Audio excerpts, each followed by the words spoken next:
Hello, my dear friend. Welcome to our special place for learning. I am so happy you are here with me today. My name is Anna, and I will be your friend and guide on this journey.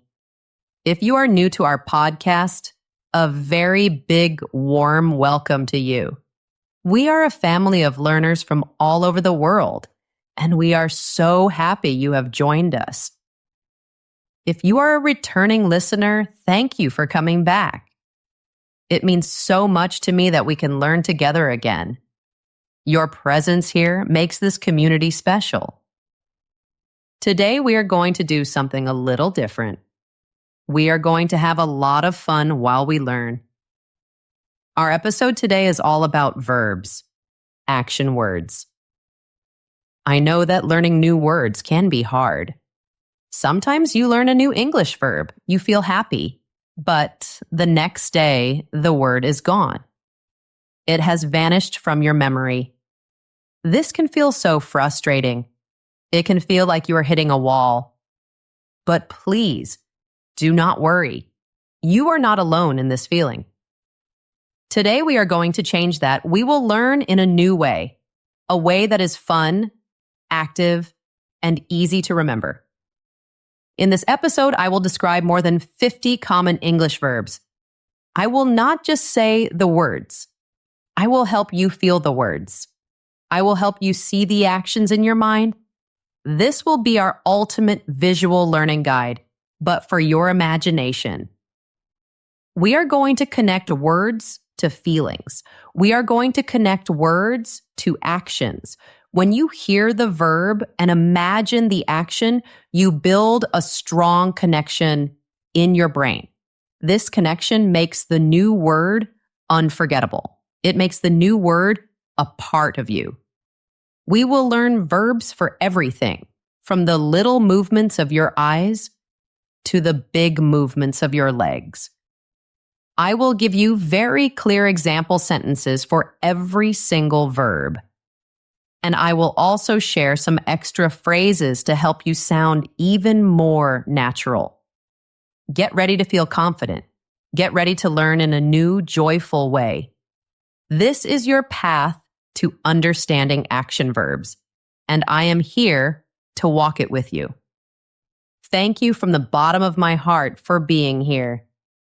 Your choice to learn is a beautiful thing. If you enjoy our time together today, you can help our community grow. You can give this episode a like or a follow or a subscribe. When you do this, you help other learners just like you find our podcast. It is a small action that makes a big difference. Thank you, my friend. Now, before we begin, I would love to know where you are. Where are you listening from today? Are you in India or Japan? Maybe you're in Egypt or Italy, or maybe you're on a bus in Germany. Wherever you are, I am sending you a warm smile. We are all connected in this moment of learning. Let's begin. Section 1. Verbs of the eyes. All right, let's begin our wonderful journey. Let's start with a part of us that sees the world, our eyes. These first verbs are all actions we do with our eyes. Sometimes we do them without thinking. Our eyes are so expressive. They can show how we feel without saying a word. These verbs will help you describe exactly what your eyes are doing. Listen carefully. And if you feel comfortable, you can do the actions with me. It will help you remember. Here we go. Are you ready? Let's start. Our very first word is blink. Listen to the sound of the word blink.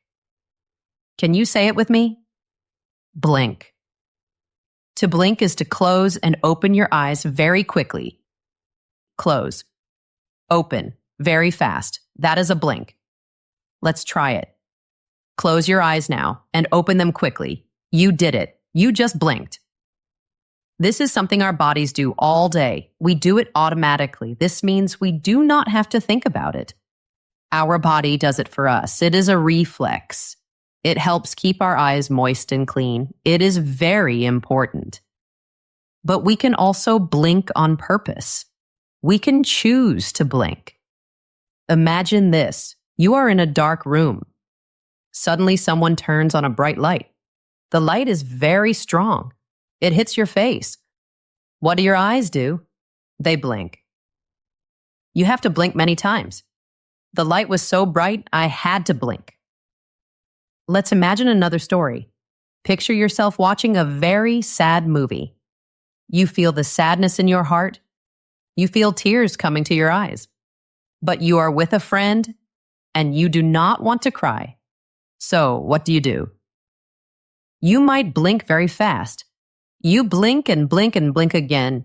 You are trying to hold back the tears. You are trying to stop them from falling. She was blinking rapidly to stop herself from crying. Blink. It is a simple word, a small action, but it is a part of our life every single day. You have learned it now. Wonderful. Now, let's learn our next word. This one is a more intense action. It is a stronger action. The word is stare. Listen to how it sounds. Stare. It is a longer sound than blink. Stare. To stare is to look at something for a long time. You look with your eyes wide open. It is a very focused look. It is an intense look. Let's imagine you are walking down the street. You pass a toy shop. In the window, there are beautiful toys. There is a red car, a big teddy bear, a colorful doll. A little boy is standing in front of the window. He is not moving. His eyes are wide open. He is looking at the toys. He is looking for a long, long time. He will stare at the toys in the shop window. He wants one so much. He cannot look away. Here's another example. Imagine you are in a math class. The teacher writes a problem on the board. It is a very difficult problem. You look at it. You read the numbers, you read the symbols, but you do not understand it. So you stare at the problem. You are trying very hard to understand it. Your look is long and focused. You are staring at the math problem. Now, I want to give you a small piece of advice, my friend. Be careful with this word. In many cultures, it can be rude to stare at people. If you stare at someone on the bus, it might make them feel uncomfortable. They might think, why is that person looking at me? So it is best to stare at things, not people, unless you know them very well. Stare. A long, focused, intense look. You are doing so great. Let's move to our next word. This next action is more playful. It is a fun action. The word is wink. Can you say it with me? Wink. It is a quick, fun sound. To wink is to quickly close and open just one eye, not two eyes. That is a blink. Just one eye. It is often a friendly signal. It is an informal signal. It can be like a little secret between two people. Or it can be a way to show you are joking. Imagine a kind grandfather. He is with his grandchild. He tells a silly joke. The joke is not very funny, but it is sweet. After he tells the joke, he looks at his grandchild. And he closes just one eye very quickly. He gives them a wink. The wink shows that he is just kidding. He is being playful. His grandfather taught him how to wink when he was a child. Let's think of another situation. Maybe you and your friend have a secret plan. You are in a room with other people. You cannot talk about the plan.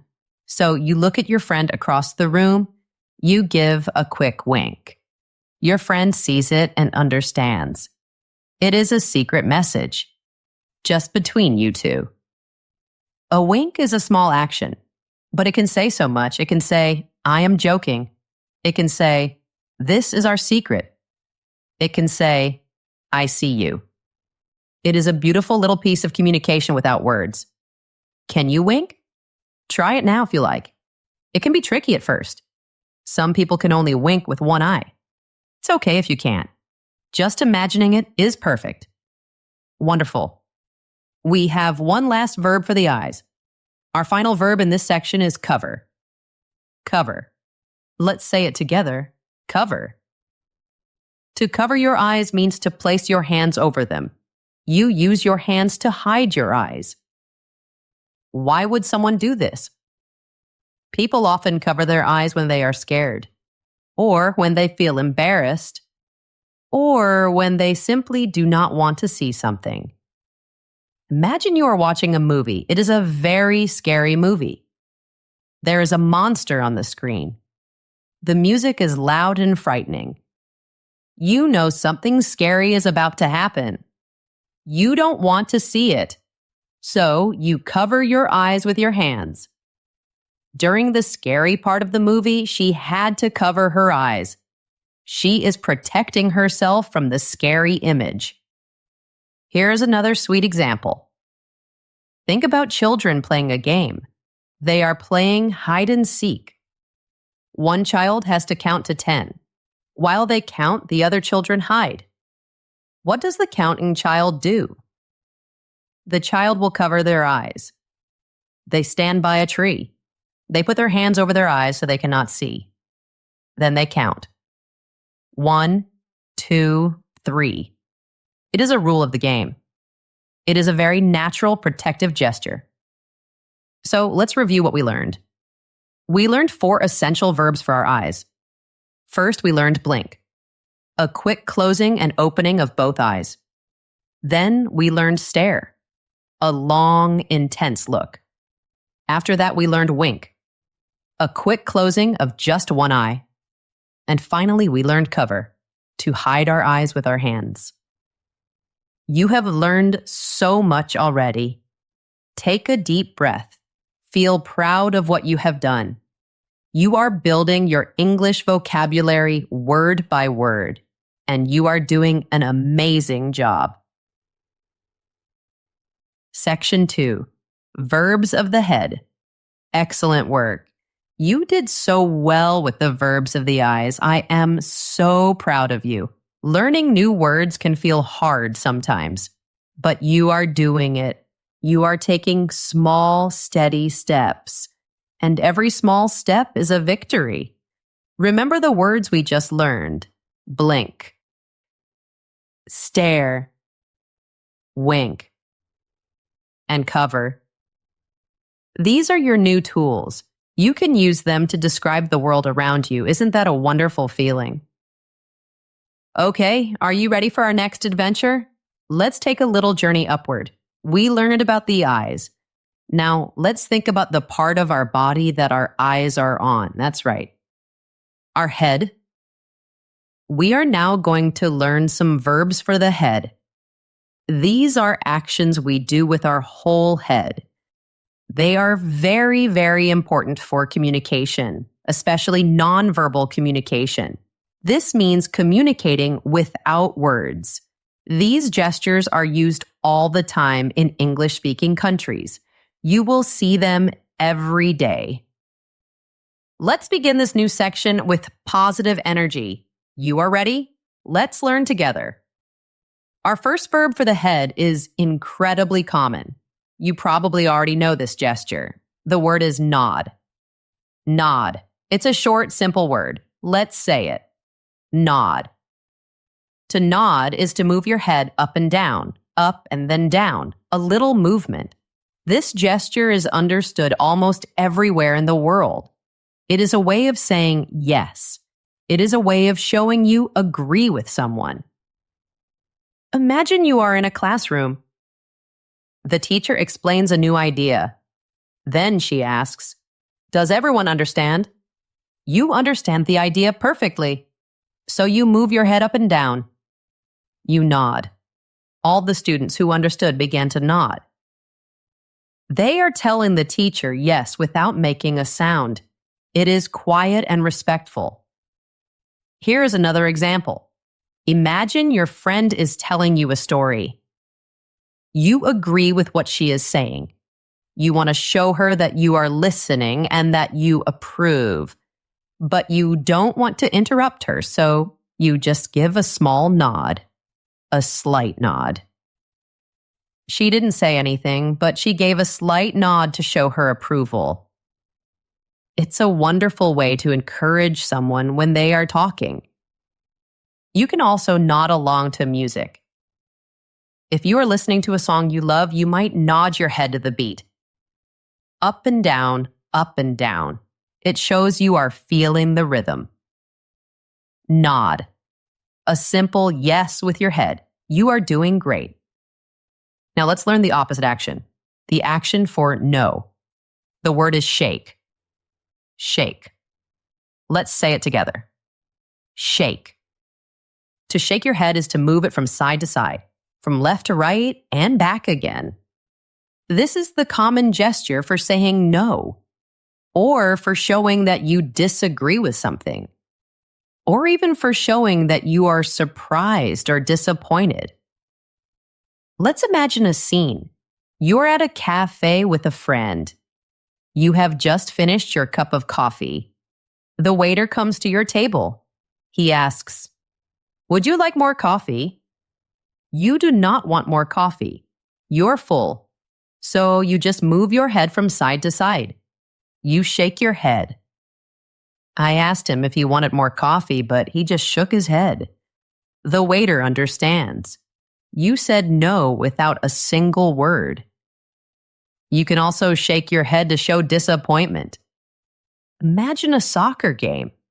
A player has a very easy chance to score a goal. He is right in front of the goal. He kicks the ball, but he misses.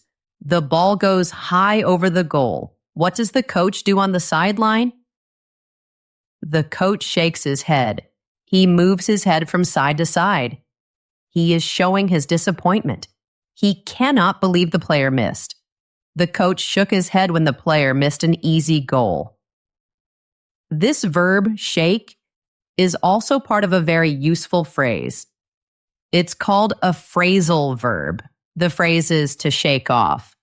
To shake something off means to get rid of something you don't want. Usually it is a bad feeling, like a bad mood or a disappointment. Let's go back to our soccer team. They lost the game. It was a tough loss. They feel sad and disappointed. But they have another game tomorrow. They cannot stay sad. The team needs to shake it off before the next game. They need to get rid of the sad feeling and focus on the future. Isn't that a great phrase? To shake it off. Like you are physically shaking the sadness away from you. Shake. The gesture for no. You are learning so well. Let's continue. Our final verb for the head is a curious one. The word is tilt. Tilt. Listen to that sound, tilt. To tilt your head is to move it to one side. So your head is not straight up and down, it is leaning to the left or to the right. People often do this when they are curious, or when they are a little confused, or when they are thinking very deeply about something. It is a sign of engagement. Have you ever seen a dog do this? It is very cute. Imagine a little dog. He is sitting on the floor. You make a strange new sound. A sound the dog has never heard before. What does the dog do? The dog will tilt its head. It moves its head to the side. The dog would tilt its head whenever it heard a strange new sound. It is showing that it is curious. It is thinking, what is that sound? People do it too. If someone is telling you a really interesting story, you might tilt your head. You lean in a little. You tilt your head. It shows that you are listening very carefully. You are engaged and curious to hear more. A person might tilt their head when they're listening intently. So, for the head, we have 3 wonderful key verbs. We have nod for yes. We have shake for no. And we have tilt for curiosity. Look at you. You are building your vocabulary. You are learning how to describe the world. Let's keep this amazing momentum going. Let's keep learning together. Section 3.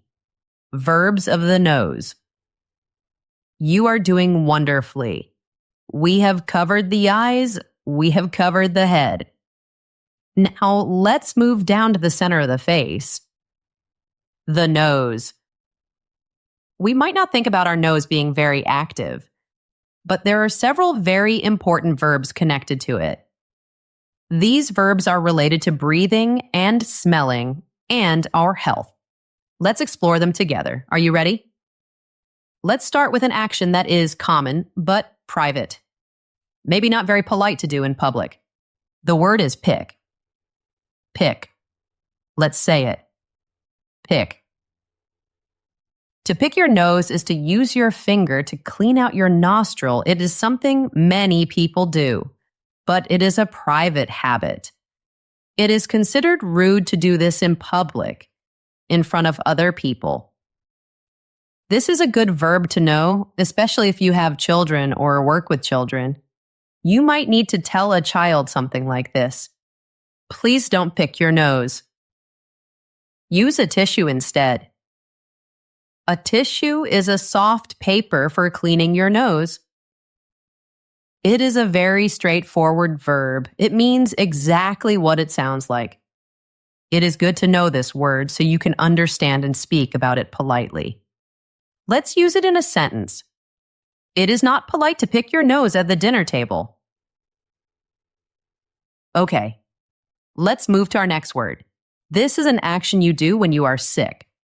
For example, when you have a cold. The verb is blow. Blow, can you say it with me? Blow.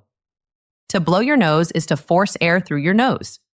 You use a tissue to catch what comes out. You do this to clear your nose. This is what you do when your nose is runny. A runny nose is when liquid comes out of your nose because of a cold or allergies. Imagine you have a bad cold. You cannot breathe very well. Your nose feels full. So you take a tissue, you hold it to your nose, and you blow. That feels much better. You can breathe again. He had a terrible cold and had to blow his nose every 5 minutes. Poor guy. Remember, it is always polite to use a tissue when you blow your nose. And it is good to turn away from other people when you do it. Blow. A useful word for a common action. You are doing great. Here's another verb related to being sick. Or sometimes it's from allergies. The verb is sneeze. Sneeze. It has a funny sound, doesn't it? Sneeze. A sneeze is a sudden, powerful burst of air. It comes from your nose and your mouth. You cannot control a sneeze. It is involuntary. It is a reflex. Your body does it automatically to clear irritants out of your nose. Irritants are little things like dust or pollen that bother your nose. Imagine you are in an old house. There's dust everywhere. The dust gets into your nose. Your nose feels tickly, and then suddenly you sneeze.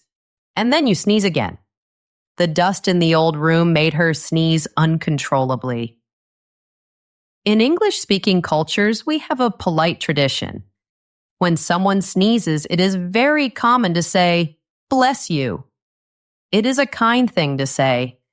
So if your friend sneezes, you can say, "Bless you," and they will probably say, "Thank you." Sneeze.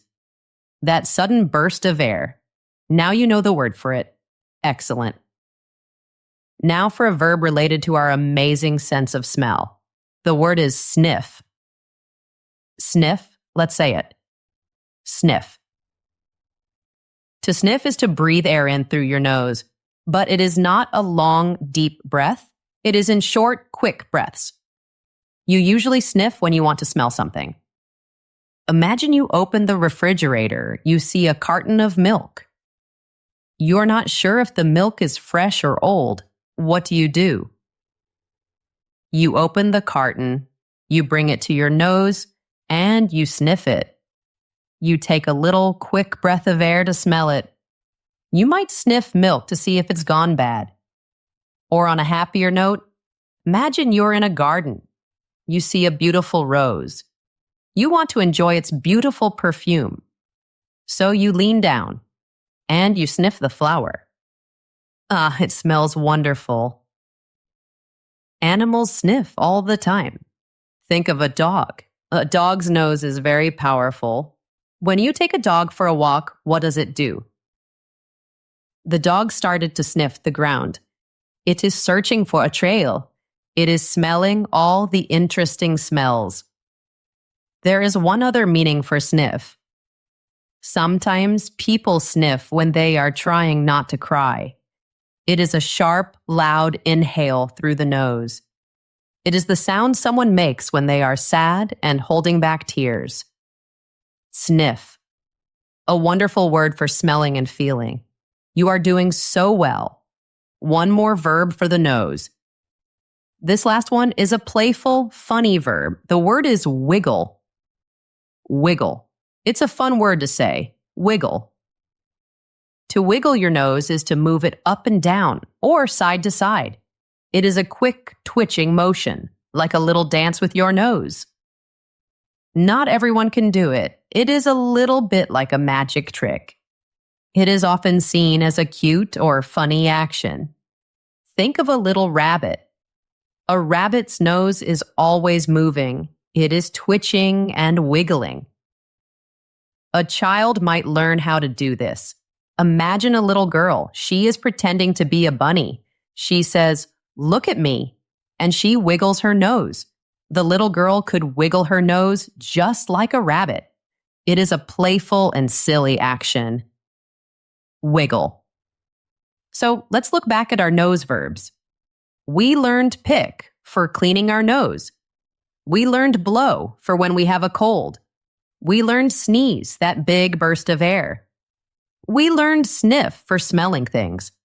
And we learned wiggle, the cute and funny nose dance. 5 new words. You are filling your mind with so many useful tools. Take a moment to feel good about this. You are a fantastic learner. Let's move on. Section 4, Verbs of the Mouth. Are you ready for our next section? I hope you are feeling good. We now arrive at one of the busiest, most active parts of our body, the mouth. We use our mouths for so many things. We use them for speaking, for eating, for showing our emotions. This next set of verbs is absolutely essential. This means you will use them in your daily life. They are very important. Let's learn them together. First, the most obvious one. The one I am doing right now. The word is talk. Talk, let's say it. Talk. To talk is to use your voice. You say words to communicate with others, to share ideas, to tell stories, to ask questions. It is one of the most fundamental verbs in the English language. Fundamental means it is a basic, important part of it all. For example, you can say, "We need to talk about our plans for the weekend." This means we need to communicate and make a decision together. Another example from a classroom. The students were asked to stop talking during the exam. They needed to be quiet. Talking is how we connect with people. It is a beautiful skill, and you are learning the language to talk with millions of people. That is amazing.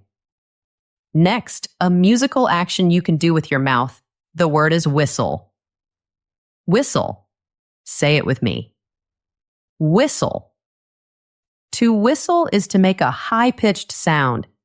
You make this sound by blowing air through your pursed lips. Pursed lips means your lips are in a small, round O shape.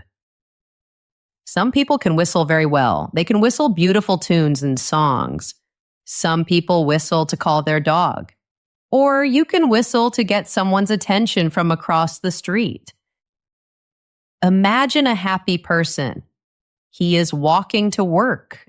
The sun is shining. He's feeling good.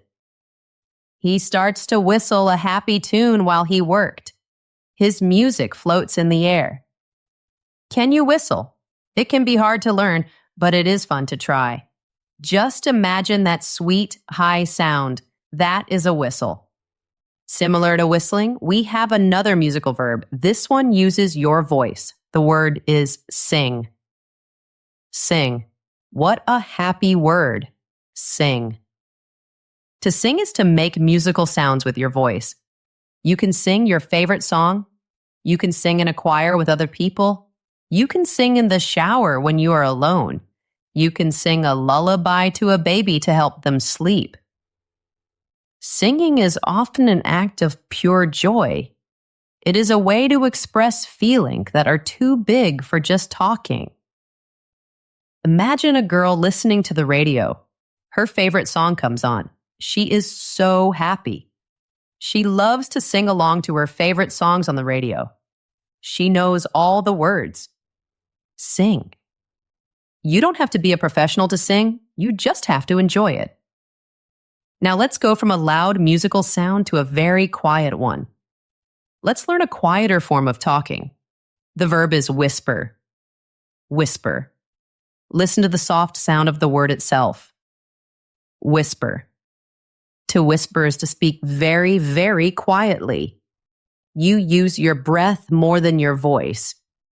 You whisper when you don't want other people to hear you, or when you are in a very quiet place like a library or a church. Imagine you are in a library. You need to ask your friend a question, but you cannot talk loudly. So you lean close to your friend and you whisper your question. Here's another lovely example. Imagine two friends. One of them has a big secret. She wants to tell her friend. She leaned over and whispered a secret in my ear. A secret is best shared in a whisper. Whisper. A soft, quiet way of talking. It is a very useful word. Let's continue our journey. Here's another quiet sound we can make. This sound has no words. The verb is hum. Hum. Say it with me. Hum. To hum is to make a low, steady sound with your mouth closed. That is the sound of humming. People often hum when they know a song's melody, but not the words. Or they hum just because they are feeling relaxed and happy. It is a very peaceful sound. Imagine a man painting a picture. He is very focused. He is happy and calm. He has a song in his head. He started to hum a familiar melody while he was painting. The soft sound fills the quiet room. Hum, a beautiful, gentle sound. Next, we have a verb of affection, a verb of love. The word is kiss. Kiss, a very sweet word. Kiss. To kiss is to touch someone or something with your lips. It is usually a sign of love or affection or a greeting. A mother can kiss her child. A husband can kiss his wife. You can kiss a friend on the cheek to say hello or goodbye. This is common in many cultures. Let's imagine a morning scene. A little boy is ready for school. He has his backpack on. Before he leaves, his mother leans down. She gave her son a kiss on the cheek before he went to school. It is a sign of her love. Kiss, a simple action that means so much. Now a verb for eating, a very important one. The word is chew. Chew, let's say it. Chew. To chew is to use your teeth to grind up food in your mouth. You crush the food with your teeth. This makes the food smaller and softer. It makes it easier to swallow. Chewing is the very first step of digestion. It is very important to chew your food well. If you eat too fast, you might not chew enough. So a parent might say to a child, remember to chew your food well. Animals chew too. Imagine a happy dog. You give the dog a special bone. What does the dog do? The dog was happily chewing on a bone. It is a happy activity for the dog. Chew, a necessary verb for every meal. You are doing a fantastic job. We have just a couple more for the mouth. This next action is related to being sick or when something bothers your throat. The word is cough. Cough. It has a strange spelling, C-O-U-G-H, but the sound is cough. Cough. To cough is to force air out of your lungs with a sudden loud noise. It is often a reflex. Your body does it to clear your throat or your lungs. People cough when they have a cold, or when they breathe in smoke, or if a piece of food goes down the wrong way.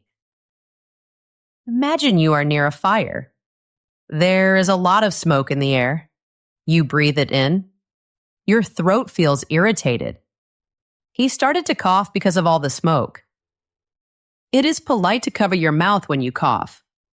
You can cough into your elbow. This helps stop germs from spreading. Remember to cover your mouth when you cough. Good. Our final verb for the mouth. This one uses a specific part of the mouth, the tongue. The verb is lick. Lick. Say it with me. Lick. To lick is to use your tongue to touch something, usually to taste it or to clean it. Animals lick themselves to stay clean. A cat will lick its fur. People lick food. Imagine a hot summer day. A child has a big ice cream cone. The ice cream starts to melt. So the child uses her tongue to catch the drips. The child was happily licking a large lollipop. Or the boy was happily licking his ice cream cone. Lick, using your tongue to taste or clean. Wow, that was a very big section. You have learned so much. Let's review the verbs of the mouth. We learned talk, whistle, and sing. We learned whisper and hum. We learned kiss, chew, cough, and lick. That is 9 new verbs. 9. You should feel so proud of your hard work. Take a slow, deep breath. Let all these new words find a comfortable home in your mind. You are building a beautiful house of English words. Let's keep going. Section 5. Verbs of the ears. You are moving through this lesson with so much grace. We have done the eyes, the head, the nose, and the mouth. What is left on the head? The ears. Our ears are mainly for hearing. They are how we listen to the world, how you are listening to my voice right now. But there are a few key action verbs that describe how we interact with our ears. We usually do these actions in response to a sound. This section is short and sweet. Let's learn them. Our first verb for the ears is plug. Plug. Say that with me. Plug. To plug your ears is to put your fingers into them. You put your index fingers into your ear holes. Or you can use special objects called ear plugs. Why do you do this? To block out a loud noise, to make the world quiet. Imagine you are at a music concert. The music is amazing, but it is very, very loud. It hurts your ears a little. So you might plug your ears with your fingers for a moment. Or imagine you are near a construction site. Workers are using loud machines. The noise from the airplane was so loud that I had to plug my ears. It is an action of protection. Plug. A simple word for a simple action. Now let's learn a very similar verb. The word is cover. Wait, you might be thinking, Anna, we learned this word for the eyes. You are right. We did. The word cover can be used for many parts of the body. The meaning is the same. To place something over another thing. To cover your ears is to place your whole hands over the outside of your ears. This also blocks out sound. Plugging is with your finger inside the ear. Covering is with your hand over the ear. It is a bigger gesture. Imagine a school. The fire alarm suddenly goes off. It makes a very loud, high-pitched sound. It is a shocking, unpleasant noise. What do the children do? When the fire alarm went off, all the children covered their ears. It is a natural reaction to a sudden loud noise. You cover your ears to protect them. So, we have plug and cover, 2 ways to block out sound. Very good. And finally, let's learn a verb to help you hear better. This is the opposite idea. The word is cup. Cup. Like a cup you drink from, but here it is a verb, an action. To cup your ear is to curve your hand around it. You make a C shape with your hand. You place it behind your ear. Why? To direct more sound into your ear. Your hand acts like a little satellite dish. It catches the sound and sends it into your ear. This is something you might see an older person do. Someone who cannot hear very well. Imagine your grandfather. He is trying to listen to you from across the room. Your voice is a little quiet. He can't hear you clearly. So he cups his ear. The old man cupped his ear and said, "What was that? Speak up." It is a clear signal that says, "I can't hear you." So for the ears, we have 3 simple verbs. We have plug to put your fingers in. We have cover to put your hands over. And we have cup to curve your hand behind. Easy to remember, right? You have now learned verbs for the entire head. You are doing an incredible job. Let's take a small pause. Breathe in, breathe out. Now, let's move down from the head to the rest of the body. Our journey continues. Section 6, Verbs of the Hands. Part 1, Small Actions. Welcome back, my friend. I hope you are feeling energized and ready. We are now moving to one of the most useful parts of our body, our hands. Our hands are like our personal tools. We use them for countless actions every single day, from holding a pen to driving a car to hugging a friend. This next section is so big that we have to split it in 2. We will have 2 parts for hand verbs. In this first part, let's focus on the smaller actions, the more precise actions, the actions you do with your hands and fingers. Are you ready? Let's begin. Let's start with a small, sharp action. The word is pinch. Pinch. Say it with me. Pinch. To pinch is to squeeze something between your thumb and your forefinger. Your forefinger is your first finger. A pinch can be playful, or it can be a little painful. A parent might say to a child who is bothering their sibling, "Stop pinching your little brother." But pinch has another very common meaning, especially in cooking. You might read a recipe that says, "Add a pinch of salt."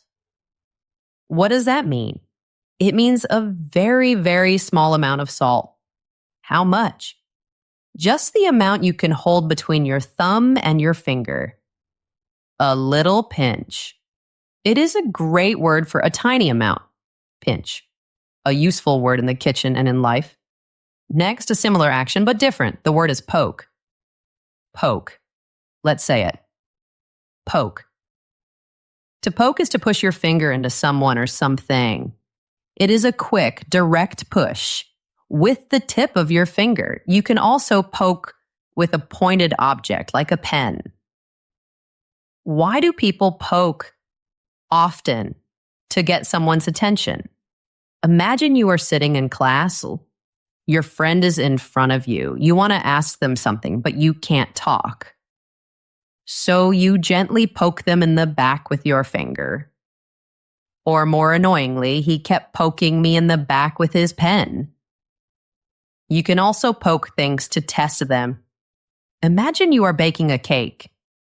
It has been in the oven. You want to know if it is cooked inside. So you take a toothpick, a small wooden stick. She poked the cake with a toothpick to see if it was cooked. If the toothpick comes out clean, the cake is ready. Poke. A direct push with a finger. Good. Now for a much more aggressive action. a much stronger action. The verb is punch. Punch. Let's say it. Punch. To punch is to hit someone or something very hard, and you hit with a closed fist. A fist is when your hand is closed tightly with your fingers curled in. This is the main action in the sport of boxing. A boxer has to be very strong. He needs to practice. The boxer trained by punching a heavy bag for hours. A heavy bag is a large, heavy bag that boxers hit for practice. Punch is a violent word. We hope you never have to use it in a real fight. But it is an important word to know and understand. Now let's learn about a different kind of hit. This one is with an open hand. The verb is slap. Slap. It sounds like the action, doesn't it? Slap. To slap is to hit someone or something with your open palm. The palm is the flat inside part of your hand. A slap makes a very different sound from a punch. It is a sharp, loud sound. Someone might slap a table if they are frustrated or angry. He slapped the table in frustration. But a slap is not always negative. There is a very positive kind of slap. It is called a high five. A high five is when two people slap their open hands together in the air. They do it to celebrate something. A high five is a celebratory slap. So, context is very important. Next, a quick pulling motion. The word is yank. Yank. Say it with me. Yank.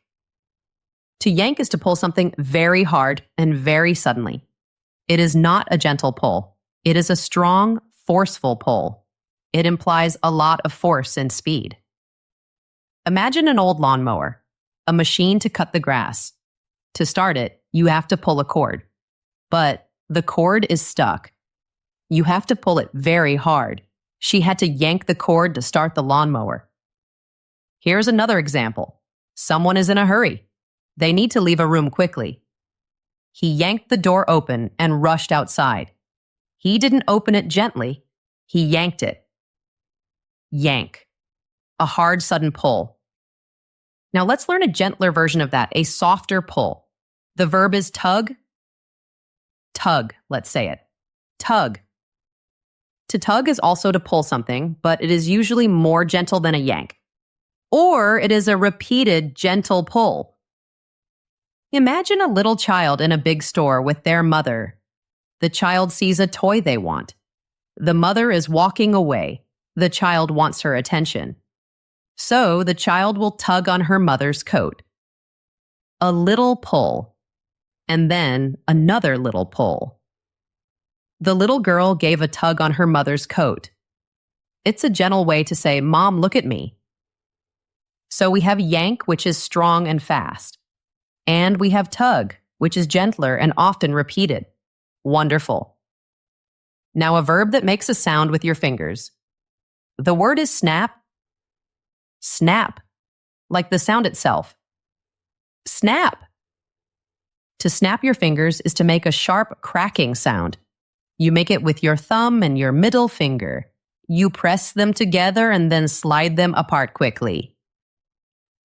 People snap their fingers for different reasons. Sometimes to get someone's attention quickly, or to keep the rhythm with music. If a song has a good beat, you might snap your fingers. He can snap his fingers perfectly in time with the music. Can you snap your fingers? It takes a little practice. Snap. A quick, sharp sound. Here's another quick finger action. The verb is flick. Flick. Let's say it. Flick. To flick is to hit or move something with a quick, light strike of your finger. It is a very fast and very light movement. You usually use your index finger and your thumb. For example, what do you do to turn on a light switch? You flick the light switch up. What if you have a little piece of dust on your shirt? You want to get it off, you can flick it off with your finger. You flick a piece of dust off your shirt. It is a small, fast, light action. Flick. Excellent. We are almost done with this section. You are doing so well. Here is a very important gesture, a fundamental way we communicate. The verb is point. Point. Say it with me. Point. To point is to use your finger to show where something is. You extend your index finger to direct someone's attention. It is how we show what we are talking about. Imagine you are looking at a big map of the world. I ask you a question. Can you point to the country on the map where you were born? You would use your finger to touch that place on the map. You point to your country. A small note on politeness, my friend. In many cultures, it is considered rude to point directly at people.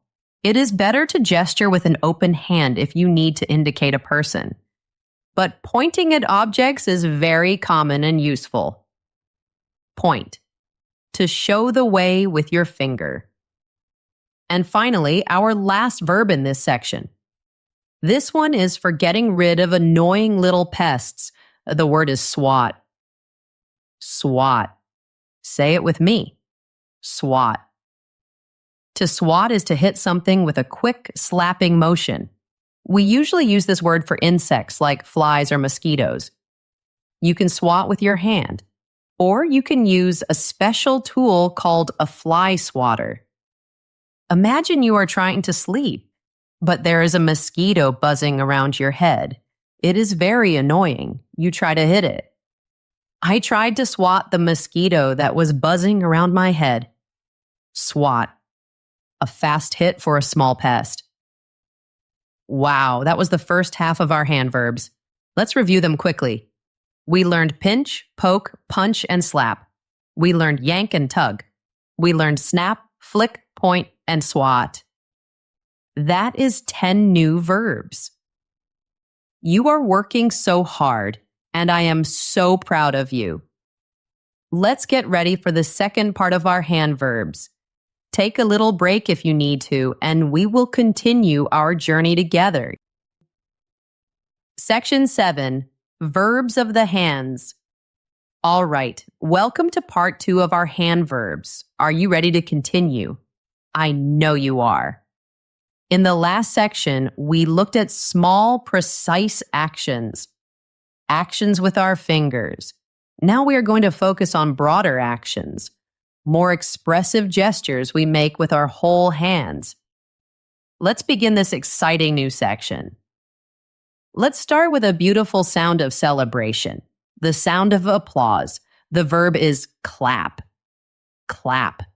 It sounds like the action. Clap, clap, clap. To clap is to strike the palms of your hands together. You do it again and again. We usually clap to show approval or enjoyment. It is how an audience shows appreciation. Imagine you're at a concert. The musicians finished their final song. It was beautiful. You loved it. What do you and the rest of the audience do? At the end of the concert, the audience started to clap and cheer loudly. Your clapping tells the performers, "Thank you, that was wonderful." Clap. The sound of happiness and appreciation. Next, a very common greeting in many parts of the world, especially in formal or business situations. The action is to shake hands. The verb is shake. We learned this verb for the head, to move from side to side. Here we use it for our hands, to shake hands. To shake hands is to take someone's hand in your hand and move it up and down gently a few times. It is a common formal greeting. It can also be a way to say goodbye. Imagine 2 world leaders meeting for the first time. There are cameras everywhere. What is the first thing they do? The 2 leaders met and shook hands for the cameras. It is a sign of respect and the beginning of a conversation. This verb also has a wonderful idiom. An idiom is a special phrase. The idiom is to shake on it. This means to confirm an agreement or a deal by shaking hands. Imagine you and a friend agree on a plan. You have a deal. You might say, "All right, it's a deal. Let's shake on it." And you shake hands to show that the promise is made. Shake hands. A gesture of agreement and respect. Now for another common gesture of greeting or goodbye. This one you can do from far away. The verb is wave. Wave. Say it with me. Wave. To wave is to move your hand from side to side, like you're saying hello or goodbye. It is a very friendly gesture. Imagine you are on one side of the street. You see your friends on the other side. They are too far away to talk to, so what do? You raise your hand and wave. She saw her friends across the street and started to wave energetically. They see you and they wave back. You also wave to say goodbye. Imagine you are at a train station. Your friend is getting on the train. The train starts to move. He looks out the window. He turned to wave goodbye before getting on the train. Wave. A beautiful, simple gesture of connection. Now for a very playful action. This one often makes people laugh. The verb is tickle. Tickle. What a fun word, tickle. To tickle someone is to lightly touch a sensitive part of their body, like under their arms or on their feet. The goal is to make them laugh. It is a very light, quick touch. My dad used to tickle me until I couldn't breathe from laughing. It is a fun memory for many people. But be careful, my friend. Some people really do not like being tickled. It can be an uncomfortable feeling for them. So it's always good to know the person well before you tickle them. Tickle. A verb that is connected to laughter. Next, a verb for applying pressure and movement. The word is rub. Rub. Let's say it. Rub. To rub is to move your hand back and forth over a surface, and you press down while you move. Back and forth, back and forth. Imagine it is a very cold day. Your hands are freezing. What can you do to warm them up? You can rub your hands together very fast. The friction creates heat. You rub your hands together to warm them up. Or if you have a sore muscle, maybe your shoulder hurts. You might rub your sore shoulder. The pressure can make it feel better. Animals do this too. A friendly cat might rub against your legs. It is a sign of affection. Rub back and forth pressure. You are doing so great. Just a few more. Here is a verb for holding something tightly. The word is squeeze. Squeeze. Listen to that sound. Squeeze. To squeeze is to press something firmly, usually from opposite sides. You apply pressure inward. Imagine you are making lemonade. You need lemon juice, so you take a lemon, you cut it in half, and then you squeeze it very hard. The juice comes out. You squeeze a lemon to get the juice out. You can also squeeze someone's hand. This is usually a gesture of support or comfort. Imagine your friend is nervous. They are about to give a presentation. You are sitting next to them. To show your support, you can reach out and squeeze their hand. She gave my hand a gentle squeeze to reassure me. It says, "I am here for you. You can do this."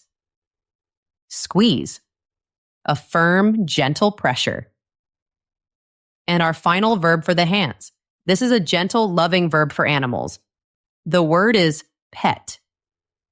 Pet. Let's say it. Pet. To pet an animal, like a dog or a cat, is to stroke it gently. You move your hand over its fur in a loving way. It is a way to show kindness to an animal. Imagine a little girl. She sees a soft, fluffy puppy. She loves dogs. She asks the owner, "Can I please pet your dog?" The owner says yes. The little girl was so happy to pet the soft, fluffy puppy. The puppy is happy too. It's always a good idea to ask the owner before you pet someone's dog. This is a polite and safe thing to do. Pet. A gentle stroke of affection.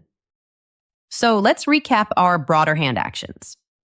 We learned clap for applause. We learned to shake hands for a greeting.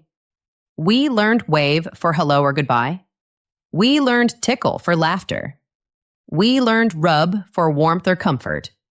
We learned squeeze for support. And we learned pet for kindness to animals. There's also a great idiom with the word hands. The idiom is to have your hands full. This means you are very, very busy. Imagine you are carrying many grocery bags. Your hands are full. But we also use it to mean you have too many tasks to do. For example, if a friend asks for help, you might say, I can't help right now. I've got my hands full. It means I am too busy. You have learned so many verbs for the hands. You are building an amazing vocabulary. Take a deep breath and feel proud. We are moving on to our next small section. Section 8. Verbs of the shoulders. We are doing so well. Our journey through the body is almost complete. We have moved up from the hands. Now we are at the shoulders. The shoulders are the part of your body between your neck and the top of your arms. There are two very expressive actions here. These actions communicate a lot without any words. One shows you don't know something. The other shows love and comfort. This section is short and powerful. First, the gesture of not knowing, the gesture of uncertainty. The word is shrug. Shrug. Say it with me. Shrug. To shrug is to raise your shoulders up towards your ears and then you lower them back down, up and down. It is a physical way of saying, I don't know, or sometimes it means, I don't care. Imagine I ask you a question. Where are the car keys? You have no idea where the keys are. You don't know. So instead of saying, I don't know, you can just shrug. You lift your shoulders up and down. When I asked him where the keys were, he just shrugged his shoulders. I understand from his gesture that he does not know. It is a universally understood gesture. People all over the world will understand a shrug. Shrug. I don't know. Simple. Powerful. Next, an action of embrace, an action of affection. The verb is hug. Hug. What a warm, lovely word. Hug. To hug is to put your arms around someone. You hold them tightly or gently. You do this to show affection or love or comfort. A hug can be a greeting to a close friend. It can be a goodbye to a family member. Or it can be a way to console someone who is sad. To console means to make someone feel better. Imagine two sisters. They live in different countries. They have not seen each other for a whole year. Finally, they meet at the airport. What is the first thing they do? After not seeing each other for a year, the two sisters gave each other a long hug. That hug says everything. It says, I missed you.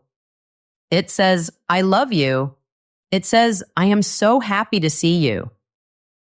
A hug can often say more than words can. It is a beautiful way to connect with another person.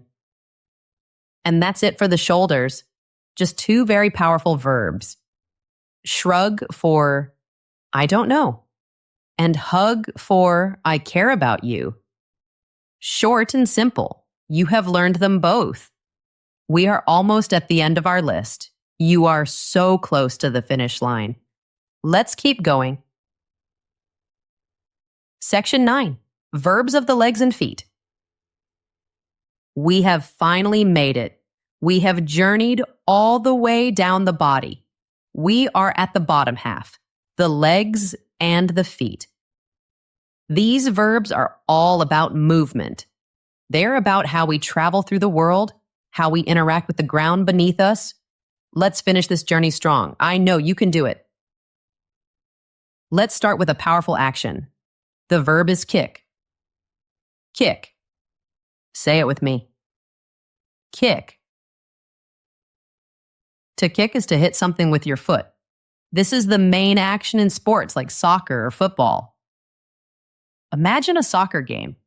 The crowd is cheering. A player is near the goal. The player is about to kick the ball into the goal. He swings his leg and hits the ball with his foot. Goal. Kick is also part of a great phrasal verb. To kick off. To kick off something means to start it, like the start of a game or a meeting or an event. For example, we're going to kick off the conference with a speech from the CEO. It means the speech will be the very first thing. Kick, to hit with your foot. Excellent. Next, a very basic and fun movement. The verb is jump. Jump, let's say it. Jump. To jump is to push yourself up into the air with your legs. Both feet leave the ground. For a moment, you are flying. People jump for many reasons. You can jump for joy when you hear good news. You can jump over a puddle on the sidewalk to keep your feet dry. Children jump up and down when they are excited. Imagine it is your birthday. Your friends give you a wonderful surprise party. You are so happy and excited. The children were so excited they started to jump up and down. There's a fantastic idiom with this word. To jump to conclusions. This means to make a decision about something too quickly. You decide before you have all the facts. For example, if your friend is late, you might think, he forgot about me. That is jumping to a conclusion. Maybe his car had a problem. So a good friend might say, don't jump to conclusions. Wait until you hear the whole story. Jump. A word full of energy. Now for a little variation of jumping. The word is hop. Hop, it's a quick short sound. Hop. To hop is to jump, but only on one foot. You lift one foot off the ground, and you hop on the other foot. Birds often hop from place to place, and children hop when they play a game called hopscotch. Imagine you are walking in a park. You accidentally twist your ankle. It hurts to walk on it. So you have to lift that foot and hop on your good foot. I hurt my ankle, so I had to hop all the way back to the car. Hop, to jump on one foot. Great. Now for an exercise-related verb, one that is good for your legs. The word is squat. Squat, let's say it. Squat. To squat is to bend your knees and lower your body down. You go down until you are close to the ground, your back stays straight, then you stand back up. It is a very common exercise for making your legs strong. If you go to a gym, you will see people doing this. A personal trainer might show you the correct way to do it. The personal trainer showed him the correct way to squat. Squat, an action for strength. Next, an accidental action. Something that happens by mistake. The verb is trip. Trip. Say it with me. Trip. To trip is to catch your foot in something while you are walking, and you stumble or fall. It happens to everyone. Imagine you are walking in a forest. There are tree roots on the path. A root is the part of the tree in the ground. You don't see one. Your foot hits it. You lose your balance. You trip. Be careful not to trip over that tree root. He tripped on the stairs but managed to catch himself. He did not fall completely. Trip. A common accident. Here's another verb for an accident. This one usually happens on a wet or slippery surface. The verb is slip. Slip. Let's say it. Slip. To slip is to slide accidentally and lose your balance. This often happens on wet floors or on icy sidewalks in the winter. Your feet move too fast and you cannot control them. Imagine someone just wash the floor in a building. The floor is wet, but there is no warning sign. You walk onto the floor, your shoe slides, you slip. He slipped on the wet floor because there was no warning sign. It is very important to be careful on wet or icy surfaces. Be careful on the ice, you don't want to slip. So, trip is when your foot hits something. Slip is when your foot slides on a surface. They are different, but both can cause a fall. Now for a very quiet way of walking. The word is tiptoe. Tiptoe. 2 words together, tiptoe. To tiptoe is to walk very, very quietly. You walk on the tips of your toes, the front part of your foot. You lift your heels off the ground. This helps you make almost no sound. When do you tiptoe? You do it when you are trying not to wake someone up. Imagine it is late at night. A baby is sleeping in her room. You need to walk past her room. You do not want to wake her. So you walk very carefully. You tiptoe. She had to tiptoe past the baby's room. Tiptoe. A secret, quiet way to walk. And we have arrived at our final verb, our very last word for today. Let's make it a happy one, a joyful movement. The verb is skip. Skip. Let's say this happy word, skip. To skip is to move along lightly. You step on one foot, then do a little hop. Then you step on the other foot and do another little hop. Step hop, step hop. It is a playful, happy, bouncy way of moving. It is often associated with children who are feeling full of joy. Imagine a little girl. Her grandmother just gave her a wonderful present. She is so happy. She is walking down the sidewalk, but she is too happy to just walk. So she starts to skip. The little girl was so happy that she started to skip down the sidewalk. Her movement shows her joy. But remember, my friend, you are never too old to skip. If you are feeling happy and joyful, let your body show it. Skip. A beautiful final word for our lesson today. And there you have it. We did it together. We have journeyed through more than 50 different English action verbs. We went from the top of your head to the tips of your toes. We blinked and we nodded and we shrugged our shoulders in our imagination. We clapped our hands and we waved and we hugged. We jumped and we skipped, and we tiptoed our way through a huge amount of vocabulary. My challenge to describe them all is complete, but your learning journey is just beginning, and that is the most exciting part. The whole reason we did this today was to create strong visual memories for each word. By imagining the actions, you engaged a different part of your brain. This is so much more powerful than just reading a list of words. This will make remembering these verbs so much easier. It will make them stick. Let's do a very quick test just for fun. Remember the word wink? Imagine winking one eye. Good. How about the word shrug? Imagine lifting your shoulders to say, I don't know. Excellent. And what about the word whistle?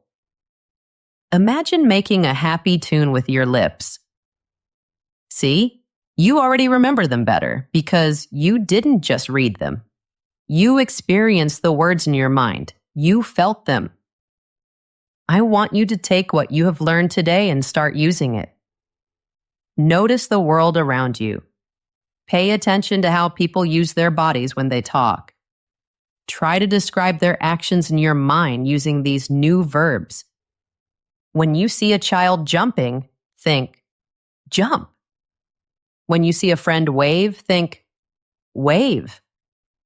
The more you notice and use these words, the more natural they will become. They will become your words. Learning is a beautiful journey. It is not a race. It takes time. Be patient and kind with yourself. Every word you learn is a step forward. And today, you took more than 50 steps. That is incredible. Keep going. Don't give up. I believe in you. Thank you so much for joining me today. It was a true honor to be your guide. If you found this visual journey helpful, please consider showing your support. You can subscribe or follow our podcast. This helps our little community grow and reach more learners around the world. And now I have a small challenge for you. It is a way to practice. Please leave a comment below. Write one sentence using your favorite verb from today's lesson. I want to see you practice. Maybe your sentence is, I like to hum when I'm happy. Or, I had to yank the door open. Or, my cat likes to rub against my legs. Whatever your favorite verb is, write a sentence. I will be reading your comments, and they will make me smile. Thank you again, my dear friend, for your time and your effort. Keep practicing, keep learning, and keep believing in yourself. See you next time, my friend.